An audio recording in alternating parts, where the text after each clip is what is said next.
So if you have questions today, don't hesitate to pop them in during the demonstration, and we'll address them at the end.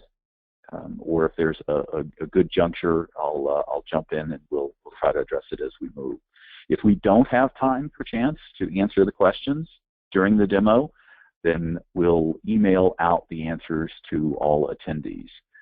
The last component to kind of mention is certainly one of the things that we promised was a trial download available at the end of the demonstration. So with that email will also go out to all attendees. So I appreciate you carving out some time this morning. We're excited to walk you through some of the functionality of Asta Powerproject. And so what I'd like to do is to walk you through a couple of introductions. One of the key topics for this morning is how contractors are using Asta Powerproject. So while we'll walk through the basic functionality, we'll also mention as we move what that how that functionality applies to contractors and why it's important to them. With that, this morning I've got a couple of presenters. Myself, Jim Dawkins, I'm the U.S. Channel Manager. I'll also provide at the end of the webinar some additional information about how to get in touch with your local distributor. In the United States, we sell through our partners who are scheduling experts who can help you implement Asta Powerproject, give you access to training, provide you support, all of those wonderful things. With me today is Chris Ray. Chris is a senior consultant out of the UK, and he's been with Asta for eons, and can provide us with some authoritative view of some functionality. So we're looking forward to that. I did want to mention that we just completed in Denver our first winter user conference. We're planning another user conference later in the year. We had nearly 100 folks in attendance at the user conference just outside of Denver, just on the northwest side in Broomfield. Had a couple of tracks for folks that were relatively new to Asta Powerproject and folks that were more power users. It was really a good time, full day worth of sessions, and a terrific networking reception at the end of the day. So certainly we're planning, as I mentioned, another one later in the year.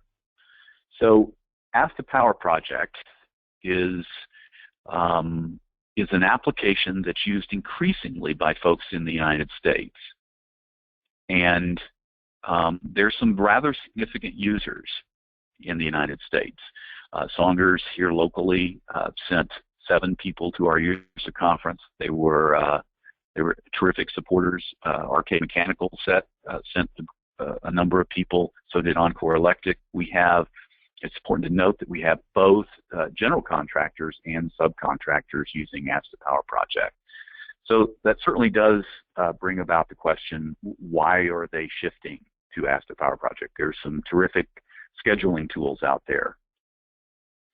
So at Saunders, for them, it was, and I think it's probably overused, this ease of use moniker that's attributed to software.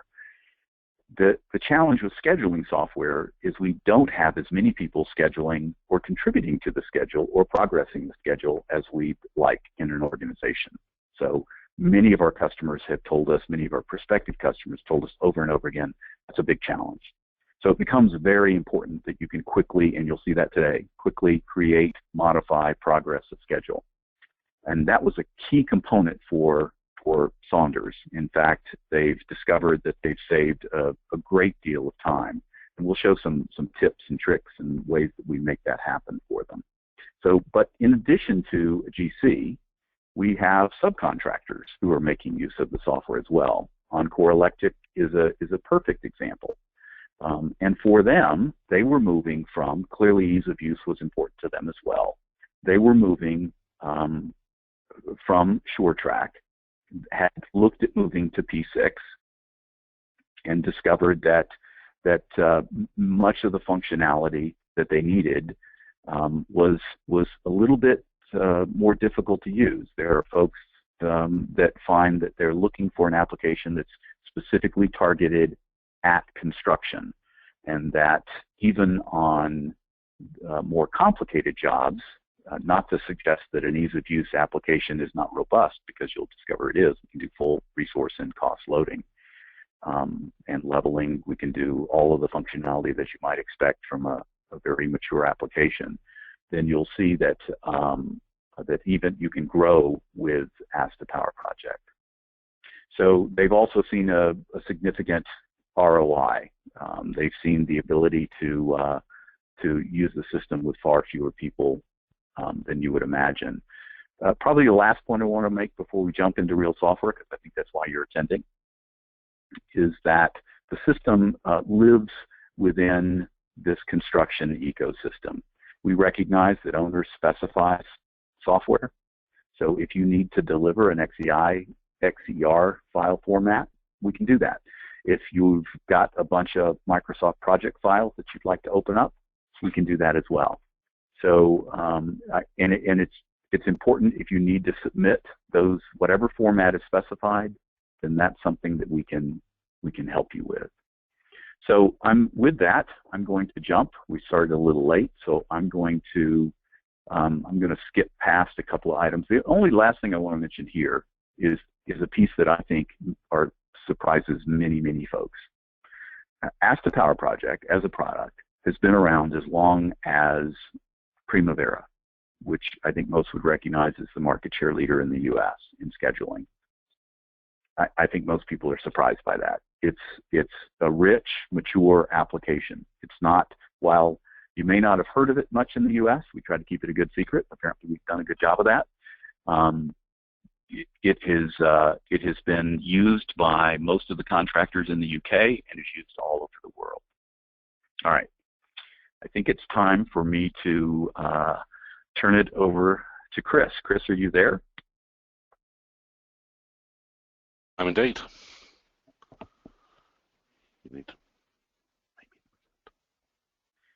So I think Chris is probably going to want to actually be a presenter in this.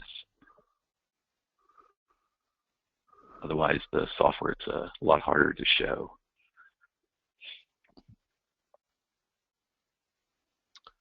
Okay.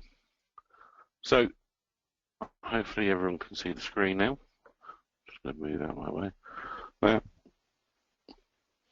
Okay, so what I'm going to go through today is go from very starting point of creating a project schedule with Powerproject.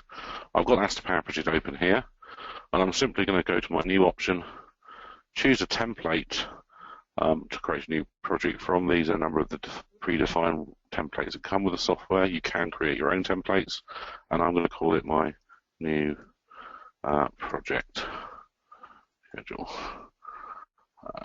Then I can choose a name over here, project, and I can give it a start date, which will start here next Monday, and then I will create the project. Once this opens, you can see you have three parts of the screen. On the left-hand side of the screen, you have your project view. This is used to navigate through this project and system. You can also allocate resources and costs to your project through this area. You can use code libraries, which we'll explain a bit further on, choose your calendars, use your progress periods, and also define a WBS structure if required, and use task pools. And we'll discuss some of these later on as we go through. In the middle of the screen, we have our table. Our table contains a number of columns. The ones you see here are the defaults that are used in the template, but there are hundreds more we can choose. And again, as we go through today, right-hand side of the screen, we have our bar chart or Gantt chart, and this is where our activities can be drawn. So what we're going to do is we're going to start off, and I'm just going to turn off my project view because we don't need to use that at the moment. And we're going to start off using the system by creating some activities. Now, I can simply type my activity names in here, or if I have a source of those names already elsewhere, I can choose to copy and paste them. So here I could choose to copy and paste one or more columns from my Excel file, and I can then choose to paste that into the system, and it will paste them straight across into there. I can also choose, if I want to copy and paste durations, and as I copy those and go back to Powerproject, I can paste my activities, which instantly will allow me to appear multiple activities, and I'll just zoom in so you can see those. So now it's generated that and it's pasted them, and if I had start dates and finish dates, they would have come through as well. As it is, we haven't got any set, but what we're going to do is we're going to choose to link our project together and link the schedule together. I can choose to do this manually if I wanted to by linking across. I can use to type them in, or I can use an assumed logic of finish to start by highlighting all the activities and then simply choosing the option to link the tasks together and then perform a reschedule, which will then do a forward and backward pass and move all the activities into the relevant position. Now what this has done is these activities are now outlined in red, which is indicating these items are critical. As I'm looking through the project, I can choose to move one of these tasks to a specific date, and I can choose to constrain that to that date, to hold it to the position and reschedule again. And it then recalculates the schedule and now works out any float I've got, and I have some total and free float appearing in the project. Once I've put my project together, and say I've only put 10 activities in here, but I can choose then to break down my schedule into different phases by highlighting a group of activities, and I can call that phase 1. I can highlight the next few activities. I can group that together as phase 2, and then I can highlight my final activities and summarize those as phase 3. With those activities summarized, I have the ability to roll up individually one summary tasks to allow me just to see just a high level.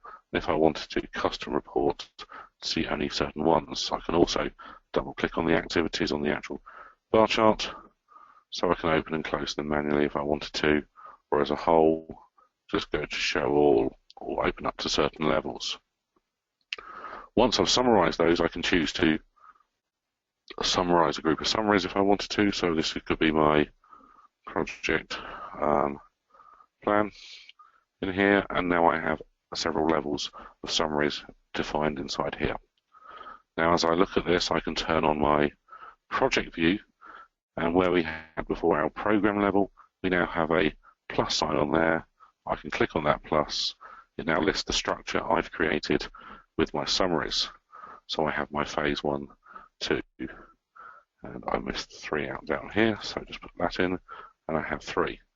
If I select phase 1, I can see the contents of just phase 1. If I select phase 2, I can see the contents of just phase 2, and so forth. But I can also choose to select phase 1, hold the control key down, and select phase 3, and see the contents of both of those at the same time.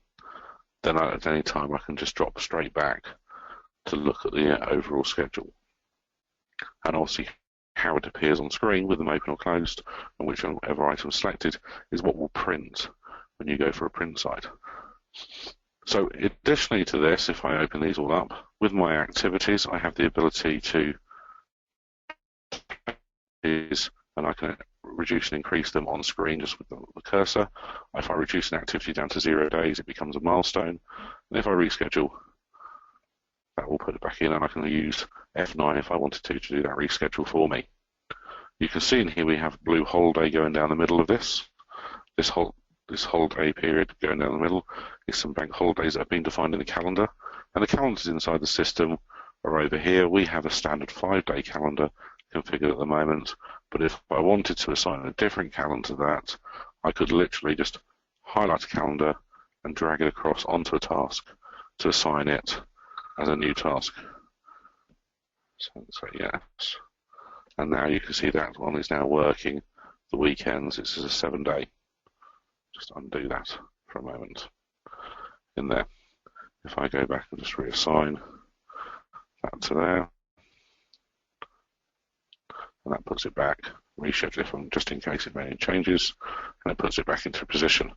Now I can also, as I've put my activities and my holidays in there, and I'm seeing the items, my date zone at the top, I can scale, so I can stretch it out at the top, or I can compress it down as I require, and I can make it fit however I want to view the activities on there. When I put my links in with my activities, I've linked everything finished to start here. I have a constraint flag. I also can, if I wanted to, if I remove this link here, When I draw a link, I can draw another link, but if I want to, I can choose to include lead or lag time into that duration, and then when I reschedule that, it will now hold that out by a set amount of time, and that time can be modified at any point. Once I've now put my project together, I can also, looking at some of my activities and some of the more advanced functions we can do with this, I can choose to say that when I have activities, I might have a number of meetings in my project. So I can choose to have a meetings line at the bottom, and I might draw a one-day meeting at the bottom. Powerproject allows you to have multiple tasks on one line. So as I draw, I can draw those tasks into one. These aren't split tasks, these are completely independent tasks that reside on the same bar line. I can choose then, if I wanted to link these in to the rest of my items in my schedule. And as I link those in, and do the final one there, and then when I recalculate my schedule, they will move across to where they need to be. Now on top of that, with my meetings, if I look at those specifically, I have 4 days worth of meetings. I have 4-day meetings. The start date is the start of the first, the finish date is the finish of the last. We have an option inside Powerproject which is called task per line mode, which is a little plus before the number. If I click on that number, it will break those down onto their own lines, and I can see them quite happily. It also means I can say that I can give them different names, so meetings 1, 2, 3, 4, and then when I roll them back up to one line, they're still known as meetings. So this can seriously condense the amount of activities you have on printout. So as I'm going through this, I can see lots of items here. I can see my critical path, I can see my flags, I can see float, I can see links. I can choose very simply inside here again with the format side to turn off and not show critical path, float, links if I wanted to, flags, just to simplify my schedule to make it easier to understand. As I've gone through this, I'm going to leave the links displayed currently at the moment. We also have a feature within inside the software, which is our code libraries, which is over on the left-hand side. A code library consists of a list of items that you can define and define a color to that you can tag against an activity. So I'm going to choose my tray contractor down the bottom here, and at my tray contractor, I'm going to choose to assign a number of these to the different activities on my project. So there, and then assign there, assign there. And as I go through, I'm assigning these different trades to the activities, which allows me then to see who's doing what work on the project schedule. So as I just go through, I'll just assign these to all of my project. Once I've assigned my trades to my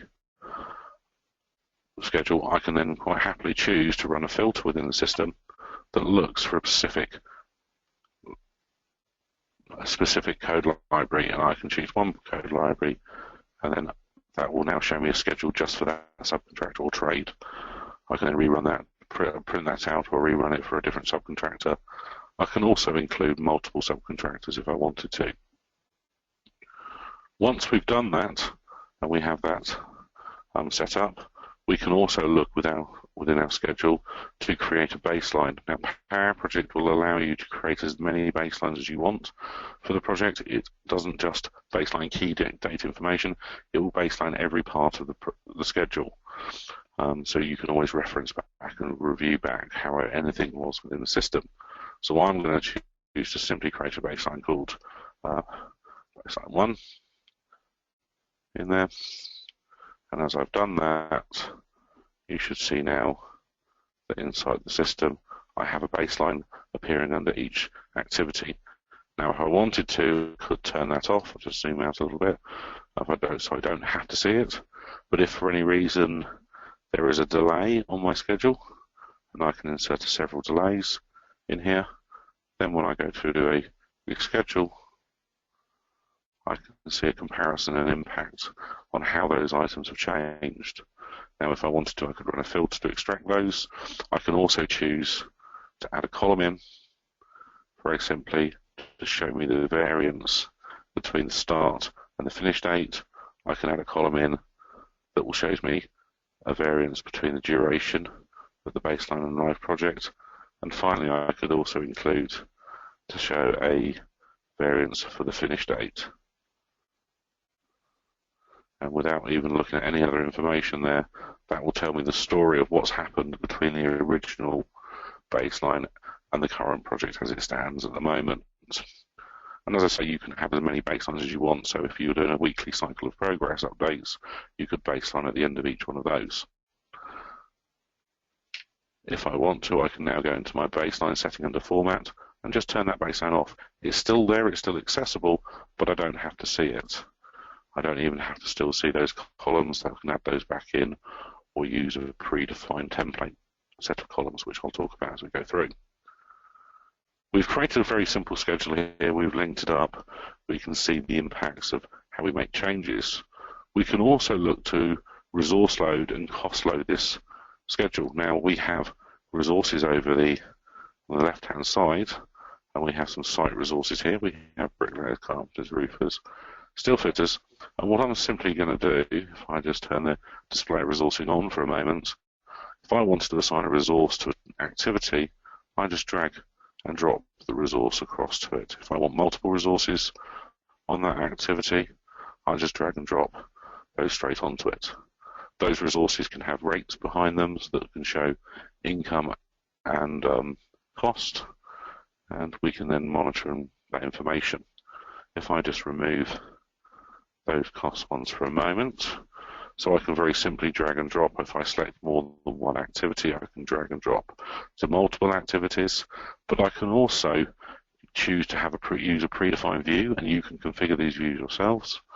I'm going to a resource entry view, and when that opens up on screen, that allows me to see my schedule. I can open up into detail to see all levels of the schedule, and then all I can simply do is then these columns against the tasks say how many of the different subcontractors I want to be allocated to the tasks. And as I do that, it starts to build up a histogram at the bottom of the profile of resource requirements for each of the teams, and at the very bottom it shows me a resource usage view of how many hours each week each resource is working on each task, and I can actually choose to modify that if I wanted to. So as I just put a few on there here, and now see I'm over allocating this, I can also define what my availability of my resources are. I can see all of my resources down here and the bottom now. If I wanted to, I can just remove these options in here, so I can remove those from there. Let's just delete that one and that one in there. And in my histogram at the bottom, I can choose to either show any level or any number of resources. I'm going to choose to show site resources in here, which shows overall resource requirements for my schedule, and I can right click and choose to drill down, and that gives me then a breakdown between each of the disciplines. I can auto hide so that fits on screen for a printout, and that simply has allowed me to create another view. I can go back and see my project, and I can see where my resources have been allocated. I can choose in there to turn those off from visually, so I just still see my schedule as it is. So very quickly I can assign resources to my schedule. I can also, as I'm going through, when I open my views up, if I repeat that process when I go into my resource entry, you'll see, and there's my view as I had it before and configured before, it opens another tab at the top. Now I'll close that for a moment. So Powerproject gives us the ability to right-click on any tab, and I can actually go New Window, which will duplicate the window.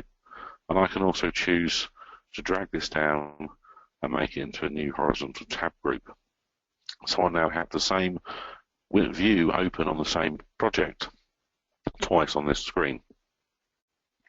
Now the advantage is this: if you've got a very large schedule, you can choose one area at the top of that schedule, you can choose an area near the bottom of that schedule, and I can quite happily then draw a link across the two windows to link them together, allowing me not to have to worry about scrolling down where remembering IDs. I can just link visually across screens.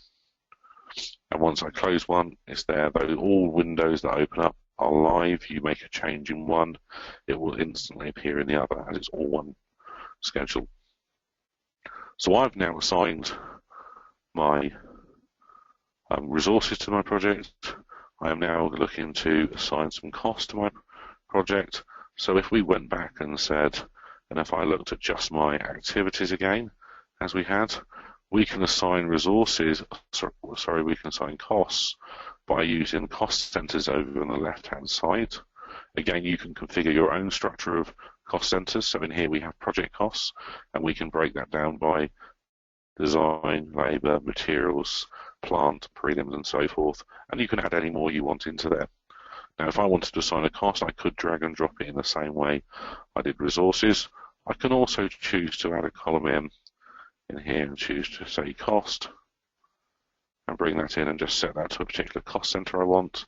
And I could now type into those values which would assign the costs. Now, but if I wanted to and go back to my Excel sheet, I could copy my costs I've already set up from elsewhere, and I could paste those in to the plan so they instantly get applied. If I chose at that point, once I've done that, to show a histogram at the bottom, using my costs, and then using a monthly cost, that will show me my costs on a monthly basis. And very simply, by just double clicking, I can say I actually want that weekly. So I can now see my cash flow on a weekly basis across my schedule. Now, I've done that by just allocating resources straight across to it. I'm going to undo the allocations of resources, because just like resourcing, I'm going to go to a view and open up a cost info view. And this has been already configured with a number of columns set up to enter costs, and also some histograms at the bottom. So if I simply just show all my activities to all levels, I can see these. I can type in my cost values in here, and again I could copy and paste these across, and you can see the cost allocation appear under here if you wanted to. You don't have to. And as I add in my costs, you can see the histogram at the bottom is automatically generated with my cash flow and my cost to date. So if I add all that in, just add some items in there, like so, and then when I look at my cost to date at the bottom for my project costs, I can open that slightly, and again I can choose to break that down by month, week, quarter, whichever time unit I want. But I can also choose to drill that down as well. So that will now show me not only the overall costs, but how those costs get broken down between design fees and so forth. So you can then drill back up and see those. And I can do the same with my monthly costs as well, just by drilling down and seeing any values I want to do up there. So I'll just drill back up. And if I just close that without saving it, it's all saved. The view is just how the data is presented to me. So at any time now I'm running a live schedule, I can just go back to my cost info and it will be there as I left it. And I can just choose then to drag that down to see my activities. If I change any small or major parts of my schedule, so if I wanted to, I select the schedule and I delayed the whole thing by a period of time, there you'll see the histogram moves with that, and I can undo that back. In regards to undoing and redoing within the system, we have at the top here an undo button and a redo button, which is not unusual for software to have. The difference here is the Powerproject will allow you to undo step by step back to the point you opened up your project, regardless of if you saved or not. So you can undo through saves. So it allows you to use it as not only a undo, but more of a what if as well, as you want to play around on your schedule. So if I go back to my screen, my main screen now, I have a project that now is cost loaded. Just remove that column and let's add a normal cost column in here. You can see there it's cost loaded across. If I look at the high level where I have my summaries, you can see that I actually have my cost now by each phase, so it rolls those up. If I go to a higher level, it will give me a total roll-up value of the whole schedule. If I baseline that, the baseline will remember all those costs, and I can then do comparisons back. Now, in regards to adding any other information and columns in here, there are a whole range of columns we can add. To give you an example of that, I can just right-click and add, and choose, for example, identification, and add a notes column in there. I just close the dialog there, and then when I open this up, I can choose to add notes about an activity.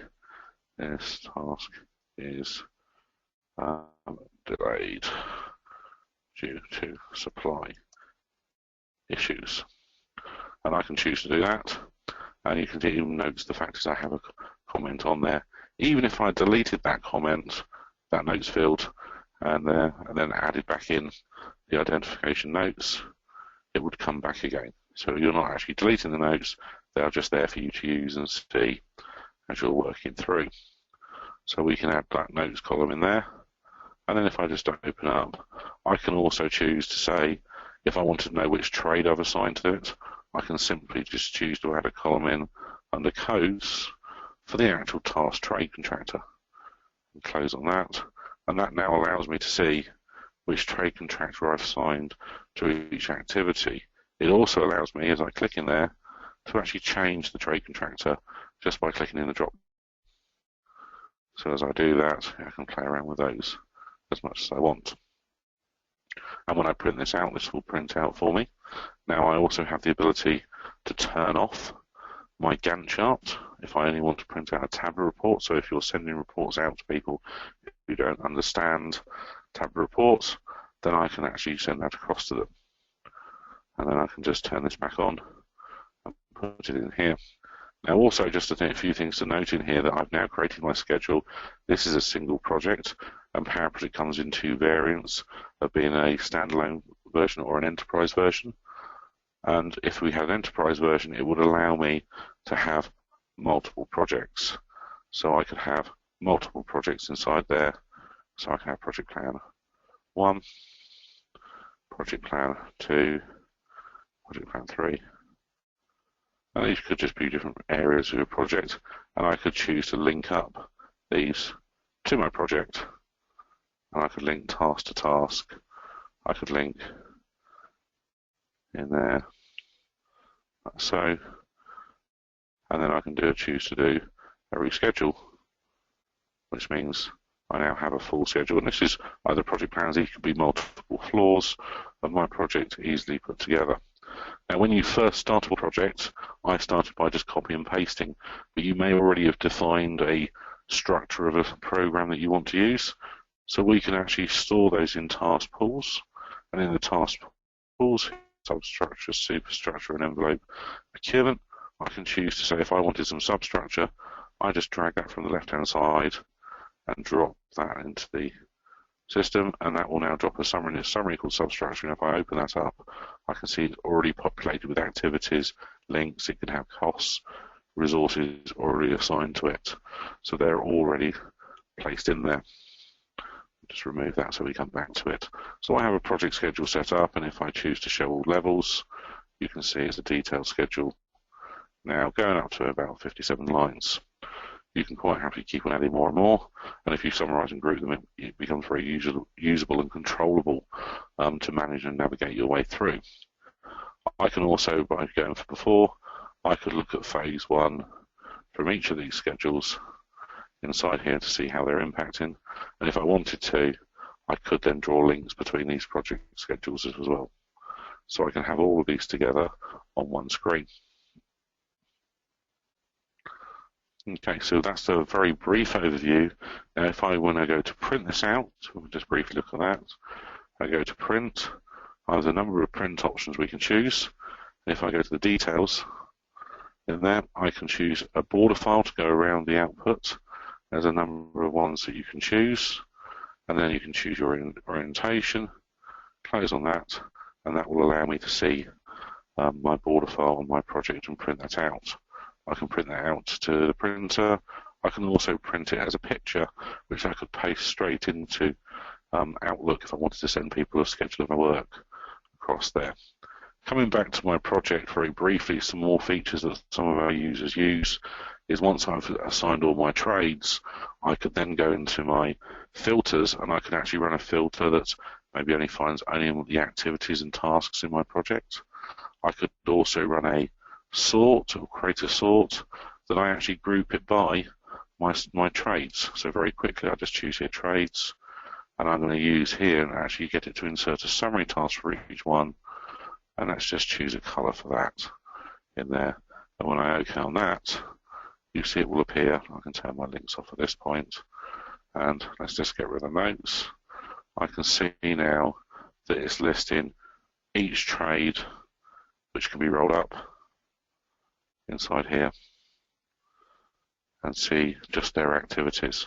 So I can get it to automatically insert page breaks. So when I print this out, I get one sheet per trade contractor, which I can issue out to them. And obviously I can choose to add notes columns, progress columns in there.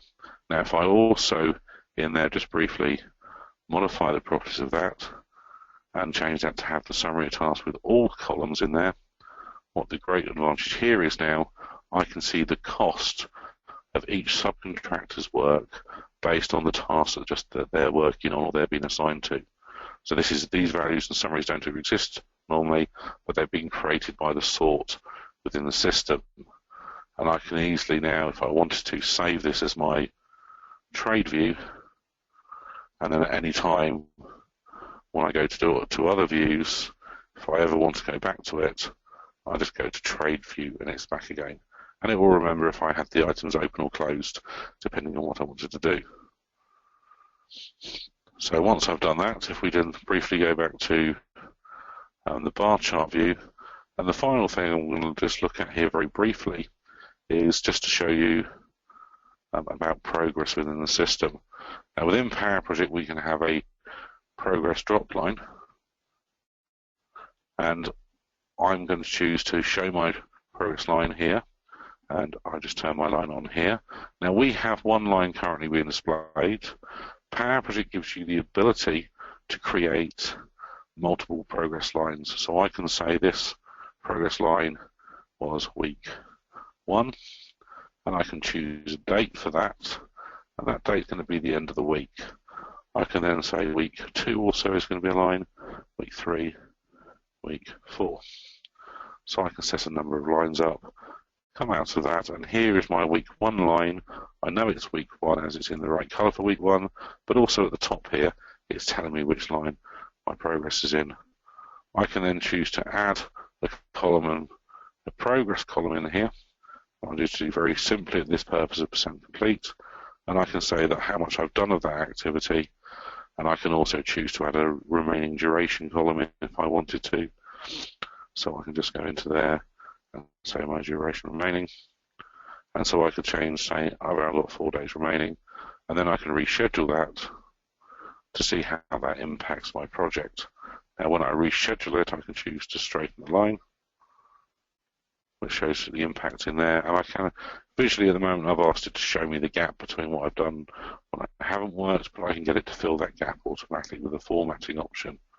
Once I finish week 1, I can then turn on, go into my my home tab, and I can say I'm now working on week 2. It automatically turns off week 1, line turns week 2 line on, and I'm going to enter progress for week 2. And as I do that, it marks the progress up. It's also worth noting here that although it's an option, you can have it all colored in black, it's actually coloring the progress in the same color as the progress line, so I can see which week these items were done. Now, that's a little bit of a whirlwind tour of the system, but it also shows you from scratch you can create a project, resource it up, cost it up as you go through. One of the other features, and the final feature I wanted to show here as an overview, is you may notice we have a BIM tab in the system. So if I close on this and say yes to that, and then if I create a new project, and it's going to be a BIM project, so we use BIM for 3D models to be linked to your schedule to create 4D simulations. So I'm going to call it BIM project in there. And what I can do here is I can go in my BIM tab and I can actually go to choose an IFC file. An IFC model is a model file that's been exported from using any of the major CAD applications as a 3D model. If I choose to select a new IFC, and then in here, if I go to one, I'm just going to choose a very simple one in here. That's this office block. And if I go to my BIM tab, I can choose to open that BIM model inside Powerproject. Now I've chosen the model I've chosen here is a very simple office block. You can open up 60, 70-story buildings if you have the models for them. You can also open up multiple disciplines, so you could have an architectural, structural, and an M&E if required. Now, just for simple purposes here, I have a model of my building. I can look around that, scroll around that building. I can change my perspective mode, so I can now look as if I'm at the first person, and I can actually go for a walk around the building if I wanted to and have a look around in the building. I can choose to snapshot, save where my camera is at the moment, and then return to that at any point. So if I save another snapshot here, I can then choose to jump back to that point or jump back to that point. Once I've done that, I then look at how I'm going to link these together. Now there's a number of ways we can link the model to a schedule, but very simply, if I want to do this without any more complexity, I can select any number of items in my model and just control drag them onto either an existing task or a blank line, and it will create a new activity for me. So I have just moved that across. It also means that I can go into a mode in the system called unscheduled product mode, which means anything I've assigned to my project will not appear in the model. So as I go through here, I can choose to simply just select those items, drag them across, and the model gradually gets stripped down further and further. So I can go through and do that. Now also as I go through this and strip out these items in the model, these components in the model all have properties in them. So if I go to the properties pane in here, and this will now show me the properties of whatever I have selected, and this has been imported and come from the IFC model that was exported from the CAD system. It even has quantities in there depending on what items you're selecting. And if I select a wall, now the one advantage to this is I can see how it's been configured and tagged within a 3D modeling system. But if I'm not happy with some of these, we give you the ability to change some of these titles. So I can choose to actually call that just a wall rather than having it as the complex name it came through. So I can choose to do that. We also have the classic option that when you receive a model, it may have items like slabs that are in one block, but actually when you do them, you will do several pours. So in here, I can choose to right-click on an item and choose Split Products, and I can actually split that into up to 2 directions at a time, and I can put 2 slices into it evenly, but I can change the percentage, preview that, OK that, and that will now split that across. And if I just go back into my unscheduled mode, you will see that each one of those is now a separate component, and each one of those can be dragged to a different task in the project plan. So I can then now have those assigned as I want. So this gives you the ability where a model may not have the right number of splits or may not have been split correctly for you as a scheduler. You can split it down to make it how you want. These splits we're making are not being made in the actual IFC, they're being made in Powerproject, and Powerproject will remember those. You can bring in new versions of your IFC file as revisions and copy these splits between revisions. So once I've set this up, I can choose to play with some of the colors in here and override the colors. So if I'm not happy with how it looks, I can set those up. I can also choose in here to actually create a fly past. So I can create a new fly past, which means I can add a new point where I want to look at it, and I can either have that as a date or actually relative to a task. Select the task in the project, update the viewpoint, and I choose that I want it to be started from the task. I set that task, that's the task it's at. I add another one in, set that to task start, and then I can choose to have the next task there. Let's move this around a bit. Let's set task there. Let's add another one in. Let's move the model around to like this point. Let's select a task, make it as a task start. Update viewpoint, set that, so that now appears in there. If I then close that down and move those across, I can simply, when I choose to simulate it, and I can set my settings just down to a very short playback to start with. When I run the simulation, it moves around, and you may be able to see that it's gradually moving around as it's going across. Now, if I just open up a additional project I have here to show you the simple house animation inside here, I open up the model that comes with that. So what we've done here is, if I just close that down and just choose to open the categories, I can see my whole model. So this house here, if I come out of the perspective mode, is a house that's been slightly strange looking house that's been put together. But we've put a project schedule together, and we've done a number of splits in here to show the animation. So what I'm going to do here is I can choose now to play the animation in here, and hopefully this comes across okay. And as I play that animation, you can see the building starts to be put together and goes across. And that's running through. If I stop that, I can get it to track selection and track the bar chart. So now when I press play, you can see it's highlighting, and it will move the bar chart so the active activities that are being drawn and worked on are actually being displayed. I can set the sequence and timings of this to whatever duration I want. Now with this, once I press stop, I also have the ability, just as before as a schedule, I can choose to make a baseline of my project. I go to new, baseline, and call it baseline 1, and then click finish. That will create a baseline of my schedule, as you can see there. If for any reason, let's just say there was a delay in my live project, and I reschedule the project, you will see that my schedule has been delayed. Now I could get it to display the colours on screen on the model to go red when it's behind schedule, but what we've introduced with BIM, Powerproject BIM, is the ability to have a comparison window that will sit next to it, and in that comparison window I can synchronise that with the that one there, and I can then choose, as I'm looking in this, in there,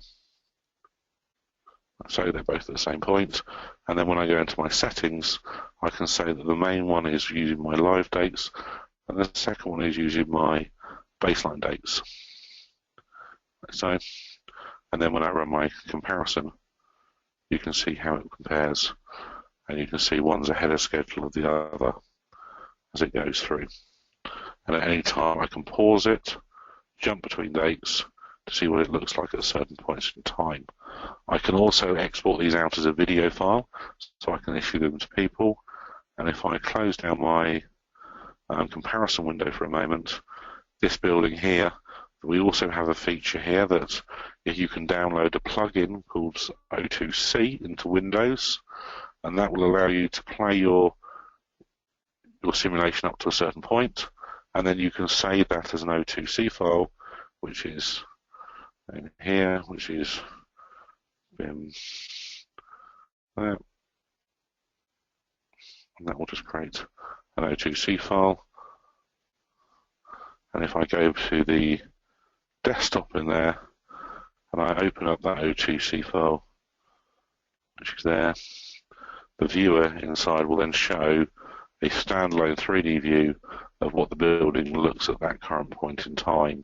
But I could also run a filter on the project to extract just one subcontractor's work, and then export a model that just contains their work. Just send them the O2C file, which is a nice small file, but they can then move around it and look at that model in a 3D aspect. I'll come out of that. So that's basically everything I can cover today. If you have any questions, do let us know. I will hand back to Osif. Hey, Chris, thanks. Wow, I think we just scratched the surface. Going to switch over presenters right.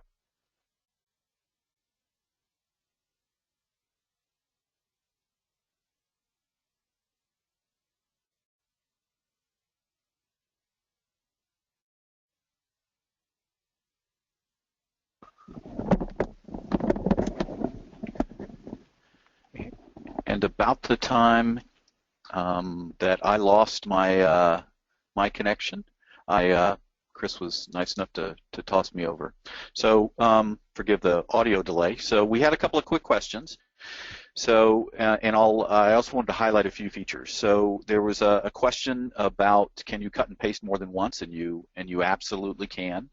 So if you're, while some applications you can only import, say, a list from Excel, if you at a future date want to add resources or add cost, and you have those off in a spreadsheet somewhere, you just cut and paste. And the only caveat, the only be careful comment is to just make sure the columns align. So you really don't want to put cost in a duration column, but because it's just going to take them in wherever. But it's a really quick way, and the fact that you have an undo button prevents you from being too cautious about that whole process. Somebody also asked about what happens if you have, we showed multiple tasks on one bar line. What do those look like in P6? If we save it out to an XCR, they all break out as separate tasks, so they come out across as you would imagine. Many contractors are using that functionality to account for weather delays. It's a great way to see what really is one unit of work that is delayed over a period of time for weather. Put your notes in, take photos. We didn't even show some of the mobile functionality that we can add photos in there. So that's a possibility as well. Last question I had was about support in the U.S. And just because Chris has this really elegant British accent, that does not mean that you have to call to the UK to get support. We have 10 partners across Canada and US that handle first-line support, what we call first-line support.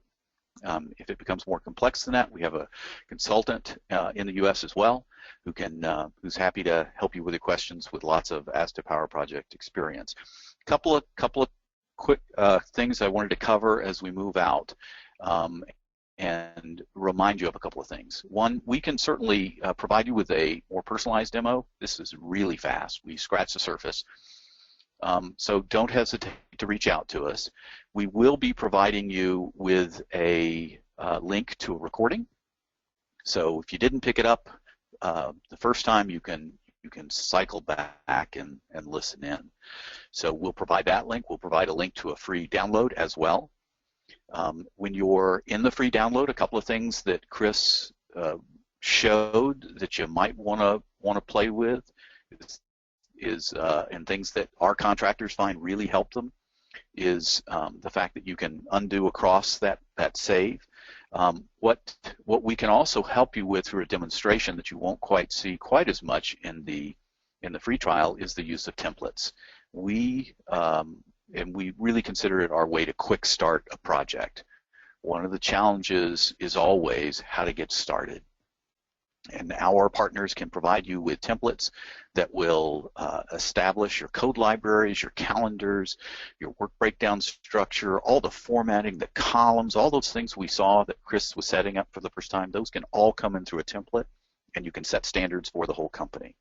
So last thing I want to do, we could talk for quite some time. We'll be at a number of trade shows that you can come and see a live demo if that's a better way for you to to connect with us. We'll be at AGC here very shortly. In the first, second week of March, down in San Antonio, we'll be at, we've got a Northeast Symposium for AACE up in Pennsylvania. Also in March, we're doing 2 BIM forums, the spring and fall. They'll be in Minneapolis and Atlanta in April and October. Of course, we'll be at AACE in June. That's going to be in Toronto this year. And CMAA in San Diego, a little bit warmer, so maybe that's the one you want to hit. So I'd like to thank everyone. If I didn't get to your question, I have all the questions here. We'll email out those questions to those folks that asked them.